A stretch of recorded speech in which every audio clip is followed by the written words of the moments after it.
CNN, the most trusted name in news.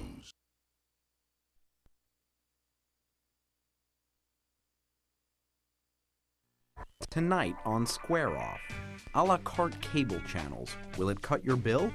The Gilmore Girls. Can the show maintain its edge without its creator? I'm Brian Lowry, Chief TV Critic for Daily Variety. And I'm Andy Wallenstein, TV Features Editor for The Hollywood Reporter. And our guests are James Van Praagh. It's hard to do what I do on television. We have to, come on, let's go, let's wrap it up in the middle of like the dead mother coming through, telling this amazing story. And the author of Desperate Networks, Bill Carter. The Fox people were not going to pay a single cent in that license fee for that show until Rupert Murdoch called them up and said, stop thinking about this show, go out and buy it, I want it. My daughter says it's good, go out and buy it. Hi, I'm Andy Wallenstein. And I'm Brian Lowry, and welcome to Square Off. We're your weekly guide to the TV business. We talk to insiders associated with the shows as well as the stars of today's hottest programs. But before we get to that, let's square off on some of today's TV headlines. Brian, I want to start things off with a pop quiz. Yes or no answers only. Okay, I did very well on these. No studying required. All right. Which of the following networks have you watched more than an hour of in the last month? Spike. No, go ahead. I'm sorry. Let me throw them at you. Oxygen. Never. Lifetime Movie Network. I stumbled on it. Game Show Network. No. Okay. Discovery Health. Something was hurting, so yes. My point that I'm getting at here, if it's not blatantly obvious, is why do we have to pay for channels that we don't watch? Because there is a movement afoot right now on Capitol Hill that would give subscribers to cable the power to pick particular channels as opposed to buying this giant tier of channels, 9/10 of which you never even watch. I think I'm in favor of it. Where do you stand? You know, it sounds great, but the push for a la carte cable, which is what you're talking about, where you can go through and get what you want, the push behind a la carte cable, there's two groups that are kind of mismatched on this. One is consumer advocate groups, which makes some sense if it will save you money. And the other is basically the content police, like the Parents Television Council, which says some networks put on smutty programming, and we don't want to have to pay for those networks. If it would really save you money to only get a dozen channels, then I'd be all for it, but it won't. No, see, I'm convinced it will. At the end of the day, this would come down to what the consumer is willing to pay for. And yeah, I've heard all the cable companies talk about, oh no, it's going to cost you $10 a channel. You know what? If it really came down to an a la carte formula, it wouldn't. They would have to make it make sense for the consumer. But they'd have to make up the revenue they'd lost in other places. They'll have to figure it out. Look, this is what the business is all about nowadays. I mean, the economics of Hollywood in every aspect is being turned on its head. If you want to say that a little old lady in Pasadena shouldn't have to pay $250 a month to get ESPN, right? Because she never watches ESPN.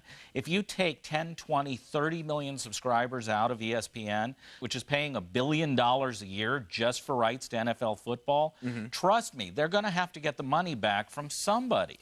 And that means the people who subscribe to ESPN will have to pay more. So if your cable bill is 75 or 80 bucks a month now for 200 channels, you'll end up paying 65 or 70 for 12. Okay, but my issue is not with ESPN. ESPN, I think, is something that it is a marquee network, and people who love it, they're going to pay maybe $4 or $5 a month for it.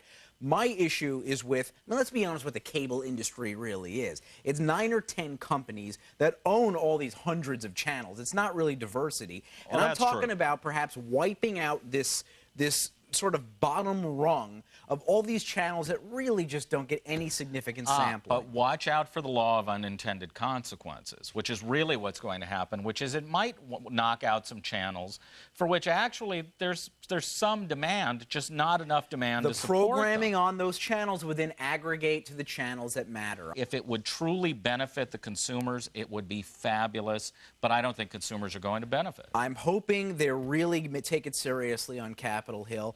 All right, well, speaking of what's wrong with the cable industry, as long as we're going to pick on what we're doing right now. By the way, TV Guide channel, excellent channel. Fabulous, I would pay $10 a month. what we have now, which is going on really interestingly with cable, is a lot of the basic cable networks that had very well-defined audience niches have thrown those niches away. A&E used to be the arts and entertainment network. Now they put on King of Cars and Intervention. American Movie Classics does not put on American movies exclusively. They're certainly not always classics. At least most of the time they're movies, but not always that. TLC no longer means the Learning Channel. They put on schlocky programming. Oh my God, no. I mean, come on, who cares? I mean, at the end of the day, let me ask you this. Which A&E did you prefer? The one that reran Biography 800 times, or the one that's putting out some pretty damn good shows? Intervention, King of Cars, Dog the Bounty Hunter. I don't buy all this. You're a big Dog the Bounty Hunter fan, Dog the Bounty Hunter is a pretty entertaining show. I mean, I don't catch every single episode. Intervention, that's on my season pass list. Well, here's what my problem with that is. One, the channel is strictly just putting on shows. There's no identity to the channel. Two, there was value for these channels and for the viewer, you could argue, in knowing that if you go to Home and Garden Television, you're going to see something in that realm that will interest you. People pick shows. People ultimately watch not shows, networks. but they do look to networks, and they expect the network brand to guide them to the kind of shows they're interested in. Especially TV Guide channel. Love them. And speaking of guides, we're going to have a spirit guide on. We will be back with James Van Praagh. She frees these spirits, these earthbound spirits, who some don't realize that they've passed over. You know, they're out of their body. They don't realize they're dead, some of them. Find retailers everywhere. Love a TV show so much you want to tell everybody? Here's your chance. Become a TV Guide spotter. Shoot a video of yourself. Give an award-winning performance. Convince us why your favorite show is the best show on TV. And you could end up on TV Guide Spot on Demand. For more information, log on to tvguide.com/spot. Hi, I'm Wentworth Miller from Prison Break, and you're watching TV Guide. James Van Praagh is a renowned psychic. He's also a producer of the CBS series Ghost Whisperer. He's had his own television show, and now he has a deal with CBS to develop additional programs. James, thanks for joining us. Thank you for having me. Appreciate it. I want to get two things out of the way right off the bat. How long is this show going to be on? Good question. Depending on cast changes, I'm not sure. Not sure. We'll see.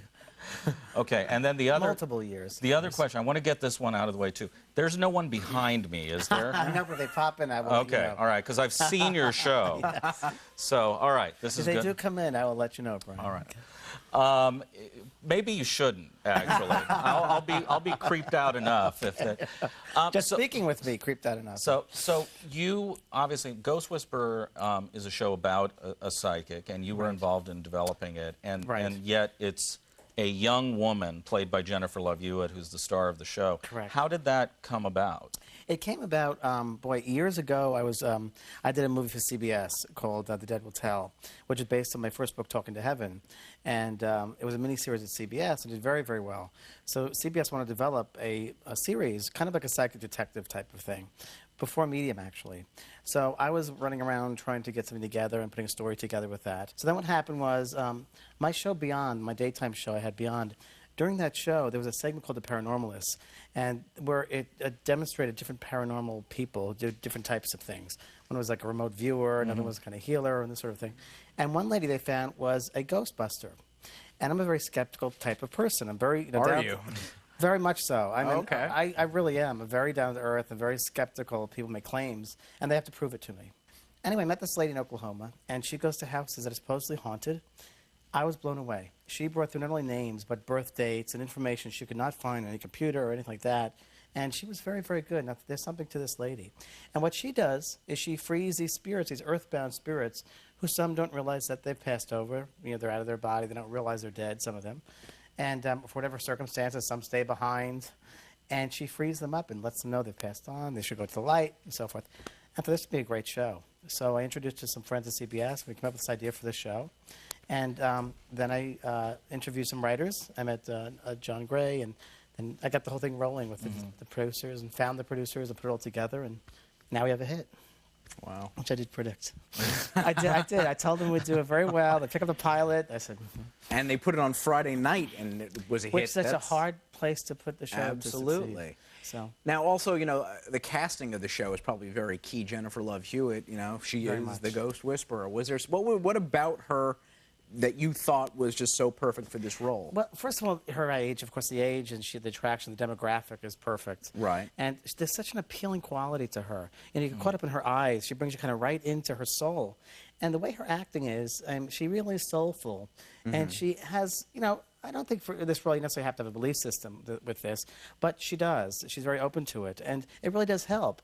And she's very sensitive to it. She really does love the subject matter, and it certainly is portrayed that way on television. So she came to the show as a believer, or was she won over? She believed in this, but she also had to sit with me, and I proved myself to her, and she sat with Marianne also, and Marianne did her thing with her. And it was very, she's a believer. She is definitely a believer. How do you deal with skeptics? I mean, obviously, they're out there, a lot of them. Sure. By nature, journalists are skeptical. Sure, I've dealt with so them. I'd put myself in that category. Do you worry about convincing people, changing their minds, or you just work on the people who... No, I forgive them. You know, I forgive them. Except you're counting the days till I'm replaced, but other than that, yeah. No, you know, everybody has a right to believe the way they want to believe. And I find that skeptics, not only skeptics, but people... Listen, I come from a skeptical background, so I know. But I find that it's hard to prejudge something. And many skeptics or people who don't believe, they haven't had an experience. So they're really prejudging something. And they really have to have the experience, and then it's an educated judgment, if you will. We'll be back with more with James Van Praagh. Aisha Tyler in the show doesn't believe necessarily. But I heard she's leaving the show. Yes, we got rid of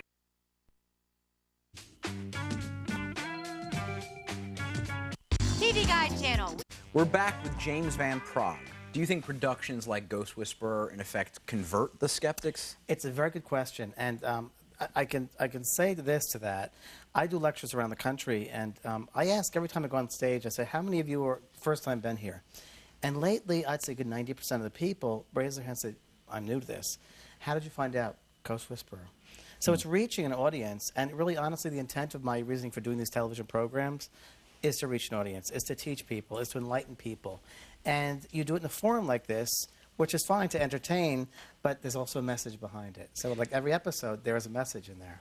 And will you work in a dramatic production with someone who is a skeptic and is like, look, I'm a good actor, but, you know, I think this is a bunch of hooey? Sure, Aisha Tyler in the show doesn't believe necessarily. But I heard she's leaving the show. Yes, we got rid of her. We could have See what predicted happens to that, skeptics? though. I Yes, tell you, I'm very yeah, powerful in Hollywood. now. No, but was No. that in any way related? Was her leaving the show related to being No, not Okay. at all. Not at all. And I think everybody should believe the way they want to believe. We had interviews together, and I said, you know, I wouldn't force this down anyone's throat. That's not my job. My job is, I have this ability, I have this, you know, this world, my experience is for people to have, to share it with them. If they want to experience it and they want to take it in and use it for whatever way they can and develop from it, fine. And if they don't want to, then that's fine too. Everybody has a right to believe the way they want to believe. And you know what I mean? That's really what it is. You mentioned your own skepticism. Yeah. You have Ghost Whisperer, you have Yeah. Medium, Yeah. you have John Edward, who's back Yeah. on television. Yes. You have Char Margolis, who's now on television. Good show, Char's do you, show. Do you start to? Well, I would wonder. I mean, do you start to worry about there being too many people who are psychics or claiming to be psychics out on television, whether it devalues or Yes. diminishes it? Yes and no. And the ones you mentioned are legitimate because I know them personally. There are some, though, that are out there that I don't think they're necessarily good. And I have, with myself, there's an integrity and there's a responsibility that I take with my work very seriously, and I'm known for that. And I find that you have people, the public, you have a responsibility to the public. It's like a doctor or a lawyer, which I would think is a good doctor, a good lawyer. You have a responsibility to the people. And I think that if you're going to go before the public, you have to be, you know, have that responsibility, and you have to be compassionate. There's so many people out there who want to get in touch with loved ones, who want to know about this whole world, that if we can educate people to those worlds, that's great. You got to be careful of people that say they could do something they can't. And believe it or not, I'm like Houdini. Houdini used to go around finding fakes, and that's my goal, and I do that. I will go to places like that have assemblies of psychics, supposedly, and I will tell the heads of the organization, this person has no ability whatsoever. I don't find a lot of that, but I'm very aware of it, and I will go to different places. I think that would make a great TV show, just exposing them episode by episode. Yeah, I'll take a credit. I've been to a place. I think Penn and Teller are doing it. Oh, that's actually. right. Yeah, That's right. there's some of it. Which they've said that I'm not real, Yeah. but they've never sat with me. They've had experience with me, so it's easy to poke holes at someone if you've never had the experience. But I've been to places where I've refused to go on because I don't believe in the level of the work that the people there are supposedly doing. I refuse to have anything to do with it. And people on our website, I have a website, a very interactive website with a TV show and so forth, and I have people there that want to be on to do readings for people and so forth, and they have to go through 3 levels of testing before they're able to get on my site. So, you have to do that because you have responsibility to the public. All right, well, we're gonna take a break, and hopefully the spirits will stay tuned, and we'll be back with James Van Praagh. You told him he's going to be changing jobs. I just got a feeling he's going to be changing soon. Okay. TV Guide. And we're back with James Van Praagh. I'm sorry, right before we came out of the commercial break, you told him he's going to be changing jobs. I just got a feeling he's going to be changing soon. Okay. I feel it's stable. It's Changing of parent company or me in that company? the position you're in. Interesting. Okay. Hopefully it's up. Is the New York Times hiring? Bill. Now It's you good. have. It's all good though. Okay. Now you had the experience of hosting a 5-day-a-week Oh show. yes, I did, And- Brian. And it was through Tribune Entertainment. Correct. It was syndicated nationally. And was it? I mean, to actually have to go in and read people because you would do multiple shows in a day. I'd get there at 5:30 in the morning. People be waiting out in line. It was difficult because it was early in the morning, and I had to prepare myself and meditate and get in this zone. I call it the zone, get in this space and being very receptive. And it's hard to do what I do on television, where you have to, come on, let's go, let's wrap it up in the middle of like the dead mother coming through, telling this amazing story. It's like, you can't do this to me. So really what we would do is like tape roll, and then they could edit later. But I was like, let me, and then when I felt they had enough content to use, we would stop the tape. But there were things that would happen, like surprise. Like I'd be talking to one girl about her mother, and this dog ran across the stage, and it was a German Shepherd that belonged to the guy in the corner. And we went with that, and sure enough, it would happen. A spirit German Shepherd. A spirit German Okay, Shepherd. all right, I was going to say. Which he had his picture in the photo. Yeah. I said, you have a photograph of your dog in your pocket? And he goes, yes, I do. And I just knew it. And there was amazing surprises. And so you really can't say, okay, we're in 7 minutes, we're out, 7-minute segments, and it's hard to, it's a ballpark. And, when they have stories like make them cry more, I'm like, I can't do that. Do not ever talk to me about making people cry more. Let me do my thing. It's enough drama. You can't make this stuff up. You got to just let it happen, really. It's like a reality show that's being taped in the studio, basically. Right. Oh, so the producers would actually coach you to try to elicit more from the... Oh, and I'd say, do not speak to me ever again like that. And I would actually, once I had to just stop the show and say, do not interrupt me. Because I get in a zone when I'm working, and I become very ultra-sensitized. So when people throw that stuff at me, it's like, you can't do that to me. You have to respect the work and respect my ability to do this. And just don't get in my way, because I'm good at what I do, and just leave me do it, and you'll have a show. And they had to learn, and they did. They learned. They saw that I was, I know what I'm doing. I've been around the block a little bit in TV, so it worked out really well. Thank you for coming in to Thank see you. us. Thank Good you, luck Brian. with all of your projects. Thank you very much. And Appreciate it. we'll be back with Bill Carter, the author of Desperate Networks. They did have a shot of The Sopranos, but what would that have looked like Right. Yeah. on a network? And if they were going to put Anthony LaPaglia as the star, and if James Gandolfini's not in that show, It's not The The Sopranos. Our friends are cast-offs and losers. We love ruthless backstabbing winners. Their world is our reality chat, Sunday night at 7, 6 Central on TV Guide Channel. Welcome back. Chances are, if you are in the TV industry or anywhere near the TV industry, our next guest book is on your summer reading list. Bill Carter covers television for the New York Times, and his latest book, Desperate Networks, offers an insider account of what broadcast competition is like. Bill, thanks for coming out. Nice to be with you guys. So the title kind of says it all. Desperate. Why that adjective? Was it really that bad? Well, it's not that it's that bad all the time, but at some point in the period of time I'm talking about, one of the other networks was desperate. And it always is true. Somebody's doing well and somebody's not doing well. And when they're not doing well, people are worried about their jobs and money is being lost, and they get very desperate. Well, one of the things you spend a fair amount of time on the book is about the sort of missed opportunities, the shows that got away, the Apprentice, how ABC didn't get it, Survivor, how it ended up. Nobody got it, yes. CSI, and all of those stories. You talk about that a little bit. I mean, one of the ones I think the most interesting is Desperate Housewives itself. Yes. That Mark Cherry's backstory on that. Well, Mark Cherry was a writer for the Golden Girls, and he, you know, that was a long time ago. And after that, he really fell on hard times. He wasn't getting offers for anything. He couldn't even get a staff job. And he was getting to his 40th birthday, and we know what happens in television when you reach your 40th birthday. They basically give you a pink slip and say, see ya. And he was really worried about that, and he thought the only thing he could do was write something so good that someone would have to pick it up. And as happens, I guess, a lot in television, it fell into this weird netherworld where, you know, they have a lot of ideas, and people look at a lot of pitches, and it got on a desk, and it didn't even get read. It just got passed over without being read. And obviously, at that point, I think Mark Cherry would have given up, but fortunately, he found a champion. So in the case of Desperate Housewives, it was really this guy, Tom Sherman, who was the head of drama at ABC, and he absolutely got the script. It just hit him, and he thought it was great, and he then stood up for it. Hasn't it always been this way a little bit? I mean, I know there are stories, if you go back, that ABC had a shot at The Cosby Show the first time around. Famously. Fox had a shot at The Sopranos the first time around. Although The Sopranos always makes me think, okay, they did have a shot at The Sopranos, but what would that have looked like on a network? And if they were going to put Anthony LaPaglia as the star, and if James Gandolfini's not in that show, it's not The Sopranos. So that one I think is a little bit odd. Although I do think in the case of Desperate Housewives, you could say maybe it wouldn't have worked on NBC. Maybe they wouldn't have cast it the same. Maybe, but I think it would have. I think that was a great script, and I think it would have worked anyway. Just like American Idol would have worked on any network, and all of them passed on it. Well, we're going to explore that a little further. We'll be right back with Bill Carter from the New York Times. I don't think there's a lot of blame to go around about Idol. I just think it's interesting that everybody had a crack at it, and nobody would give it a tumble until the oddest and strangest of champions of a show turns into Rupert Murdoch. We say what you're thinking about TV. Because back with Bill Carter from the New York Times. Bill, in your book, this 2004-05 season is really presented as kind of a watershed year.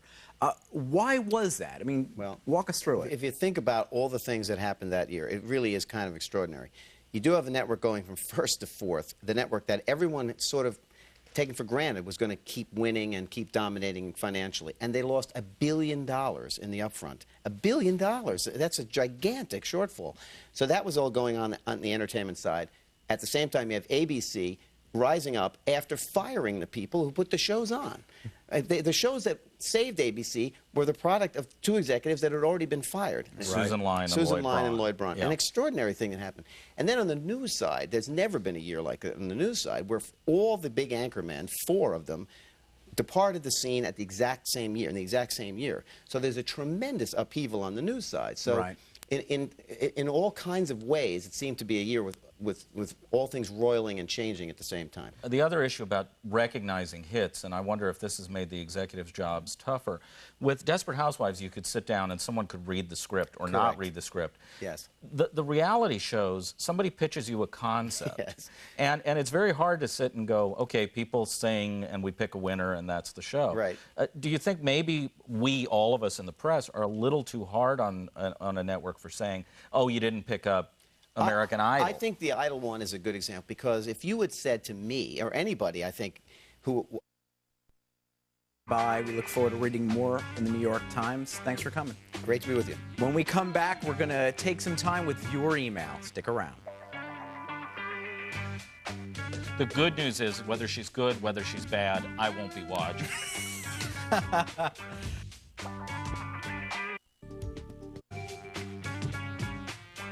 Welcome back. Time for the viewer email bag. And this time around, we're going to hear from Jeff Helmreich of Long Beach, California. Jeff's question is, what does it really mean for a show when its creator leaves? I mean, is it really the same show after that? Well, I think it kind of depends on the show, ultimately. If it's a show like Gilmore Girls, which I have to admit I am not a regular viewer of, that has a singular voice, then it can often suffer when it loses its creator. But, you know, usually every show is staff-written. And if there's a staff that's in place that has the ins and outs of that show down, there's nothing that says definitively that it has to fall off because she's left. But doesn't it always seem like it's the shows that are so idiosyncratic to that head person that have those writers leave? I mean, Gilmore Girls is literally Exhibit A. Her style, her dialogue, Sherman Palladino, was just, you know, it was so distinctive. And I'll be really interested to see if Gilmore next season could replicate that or go a different route. Aaron Sorkin, West Wing, once he left, that show was never the same for a while. But only for a while. I mean, this while. last season of The West Wing was, I thought, terrific. And if you talk about a show like Gilmore Girls, even Gilmore Girls went through a very rough patch creatively in the middle of it. So, you know, look, you never want, ideally, you want to have people stay with shows forever, but in television, people move on. They get a lot of money thrown at them. They get people wanting them to develop other shows. That's part of basically the circle of life in television. Certainly, I hope to see more work from Amy. I thought she did a tremendous job on that show. Also from the mailbag, or actually the email bag, we got an email from Shannon Brown who asked, will The View be as good with Rosie O'Donnell replacing Meredith Vieira? What do you think? Well, having sampled hundreds and hundreds of episodes of The View, now I've obviously seen The View, and I think it'll be interesting. I don't know if I could commit to saying that Rosie is going to completely take the show to the next level. I actually like Meredith Vieira. I think she's going to do a great job on Today. I think Rosie's a very singular personality. I'm a little skeptical that someone of her sort of strength and of character and just sort of her, she's very loud, and I don't know if she's going to basically jibe with a lot of these other women. I wonder about that too, because the Meredith Vieira role, and again, I've made it a career to miss The View whenever possible. But the Meredith Vieira role was really to be sort of the ringmaster of The View, and Rosie O'Donnell as the host of her own show and kind of a large comedic personality, you would think might need center stage a little bit more. The good news is, whether she's good, whether she's bad, I won't be watching. I think what people don't understand, though, is that he's also the creative force behind the show. He's the one who brought it to Fox. Hi, I'm Carlos Bernard from 24, and you're watching the TV Guide channel. Eddie. Who is the highest paid person in the television business? Brian, do you know the answer? Well, it's got to be Oprah Winfrey, doesn't it? You know, the interesting thing is she is up there, but I think on a per-season basis, it's actually Simon Cowell, who we just learned makes $35 million off of American Idol alone. And that's not even getting into all the other things that I don't think the average viewer even knows that he does. You know, $35 million wouldn't be enough to get me to sit next to Paula Abdul each week. That said, I mean, Cowell, you know, look, he's the dark prince of American Idol, and I get his shtick. I think what people don't understand, though, is that he's also the creative force behind the show. He's the one who brought it to Fox. And he's got a whole other side business going on. ABC, he had a show, America's Inventor. Inventor, yeah. Right, that didn't do too well, but NBC. He did Cupid for CBS. He did? That was him as well? Yeah. So he is really just sort of an impresario at this point who's probably making a lot more than just the $35 million from Idol. Well, no, I mean, Simon Cowell, he had X Factor also, which is a big hit in the UK, but as valuable as he is to American Idol, and he's enormously valuable to American Idol, and worth every penny, I think. Without Simon Cowell, that show is a shadow of what it is. But as a producer, he really hasn't enjoyed much success here other than American Idol. But is that really fair? I mean, if you look at even the best TV producers, the Aaron Spellings, the David E. Kellys, they have more than their fair share of missteps. I mean, you know, he's not going to bat 1,000. Nobody does, but he's really sort of batted 0 outside of American Idol. I mean, he hasn't had, and you're right, look, everybody, but, you know, when you enjoy that kind of success, people love to enjoy your failures. So there is something called Schadenfreude. So, you know, I think that it's understandable that the bar would be set pretty high for him. And other than American Idol, he hasn't cleared it yet. Right. Well, we'll see how he does in the future. But that's all for this week. If you want to send us an email, any questions you have for us, please go to squareoff@tvguide.com. But that's all for this week. Thanks for watching. You're gonna have a girl. You'll have a baby girl one day. Okay. It's easy to read. She's not pregnant, right? No, not yet.